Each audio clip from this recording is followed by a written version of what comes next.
Salam, der Deutsch lernen auf Pashto der Darsuno Poloi کې به welches Wort passt کومه کلمه مناسبه ده زده کړو. نو دلته به مختلفې هغه جملې ولرو چې هغوی ناتکمیله وي او ورته به ورته او مناسبه هغه کلمه چې جمله پرې بشپړېږي هغه به زده کړو. نو درس تر پایه پورې وګورئ. لومړی لرو ich bin سیمه. ich bin دا جمله ناتکمیله ده. نو په همدې ځای کې چې هغه کلمه ضرور وي څه به وي هغه ich bin im Zimmer یعنې زه په کوټه کې یم. ich bin زه یم im Zimmer په کوټه کې یم. نو دا داتیف ده یعنې زه په یوه کوټه کې یم هغه دا داتیف کیس ده. دویم لرو ich gehe ... Zimmer یعنې همدا هم دلته جمله ناتکمیله ده. دلته به څه کارول کېږي ich gehe زه ځمه ins Zimmer یعنې کوټې ته ځمه. ich gehe ins Zimmer یعنې زه کوټې ته ځمه. نو دا یو destination ده یو تلل دی یعنې موومنټ ده حرکت ده. نو هغه د اکوزاتیف د کیس پورې مربوط ده. ich gehe ins Zimmer یعنې زه کوټې ته ځمه. نو دا اکوزاتیف حالت ده. دا داتیف حالت و.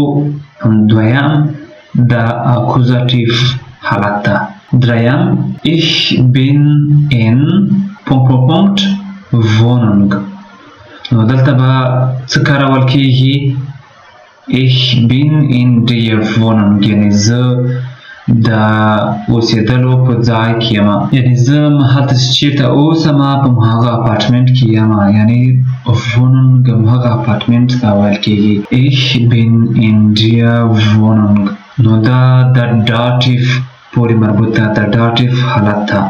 همدارنګه څلورم ich komme in ... Wohnung.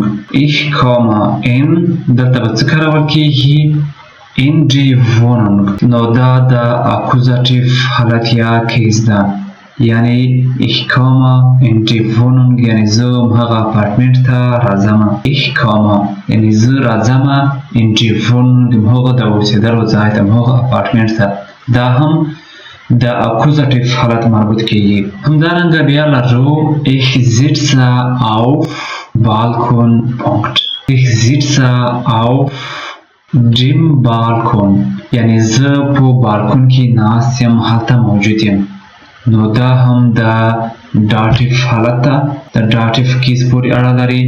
ich sitze auf dem Balkon یعنې زه په بالکون کې ناست همدا حالت چې ده هغه د داتیف مربوط کېږي. بیا لرو ich gehe auf Balkon.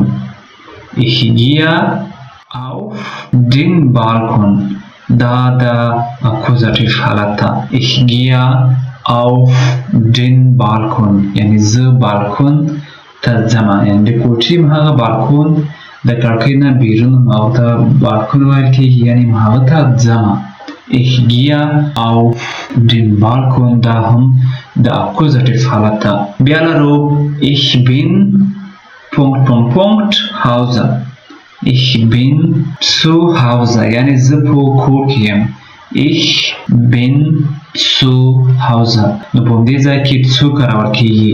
نو یعنې زه په کور کې یم دا به کوم حالت وي دا د داتیف حالت ده. ich bin zu Hause یعنې زه په کور کې یم. اخري هم لرو ich gehe ... Hause. نو په همدې ځای کې به کومه مربوطه کلمه صحیح درسته وي هغه ستاسو کورنۍ دنده ده. تاسو کولی شئ چې په کامنټ برخه کې د همدې جملې همهغه پاتې برخه چې همدا جمله پرې بشپړېږي همهغه ولیکئ. ډېر اسانه ده. عقل مې هم دا کړی ده چې دا د اکوزاتیف حالت ده. همدا ځواب حتما په کامنټ کې ولیکئ. نو دا و د همدې درس پای.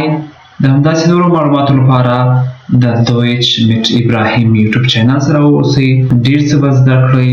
چینل سبسکرایب د ملګرو سره شریک او تر بیا پورې ښې چارې د الله په امان.